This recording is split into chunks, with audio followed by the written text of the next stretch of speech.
মুকুতা মণিটি কাহি জিলিকে সঠিক পানীত ধোৱা নিশাৰ তৰাইদি ভৰিহে আছে সৰগত টোপনি যোৱা নিজৰ আকাশৰ নিচুকা ফাটি বিয়াত হৈছে ফাটি কোন কাহানি সপোন দেখি তই এতিয়া পঢ়ি আছ পঢ়ি শুনি কি কৰিবি বেলেগক ভঠে খোৱাবি গৈ পঢ়ি দেউতা পঢ়ি শুনি ভাল মানুহ হওক চাকৰি কৰিম চাকৰি কৰি বেলেগক ভঠে খোৱাবি আমাৰ কি লাভ হ'ব যা ঘৰৰ কাম ঠিক গৈ মই ভিতৰৰ পৰা শুনি আছো আপুনি ছোৱালীজনী কি কৈ আছে তাই পঢ়িব ইচ্ছা কৰিছে পঢ়ক পঢ়ি শুনি ডাঙৰ মানুহ হ'ব আমাৰ নিজে চাকৰি কৰিব আত্মনিৰ্ভৰশীল হ'ব তই ছোৱালী মূৰৰ ওপৰত নুতুলিবি মই সেই বকুলতলৰ জমিদাৰৰ ঘৰৰ ল'ৰাই আমাৰ ছোৱালী চাব আহিব আৰু মই ছোৱালী মানুহ বেছি ৰাখিব নোৱাৰো ইতিমধ্যে মই তেওঁক কৈ যে আমাৰ ছোৱালী তেখেতলৈ বিয়া দিম মই বিয়া নহওঁ দেউতা মই পঢ়িম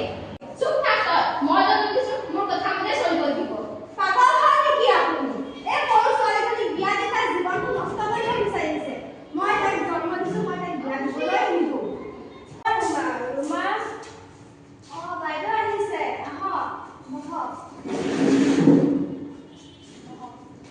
আপোনালোকে ঘৰতে আছে আজি দুদিন ধৰি ৰুমা স্কুললৈ যোৱা নাই সেইবাবে ভাবিলোঁ আমাৰ খবৰটো লৈ যাওঁ কিনো হ'ব বাইদেউ ৰুমাৰ বাপেকে ৰুমাক বিয়া দি আজৰি হ'ব খুজিছে কি কয় আপোনালোকে ইমান দুখ হয় আপোনাৰ ছোৱালীজনী বিয়া দিব নোৱাৰে নহয় ৰুমা এতিয়া বিয়া হ'বলৈ শাৰীৰিক আৰু মানসিকভাৱে উপযুক্ত নহয়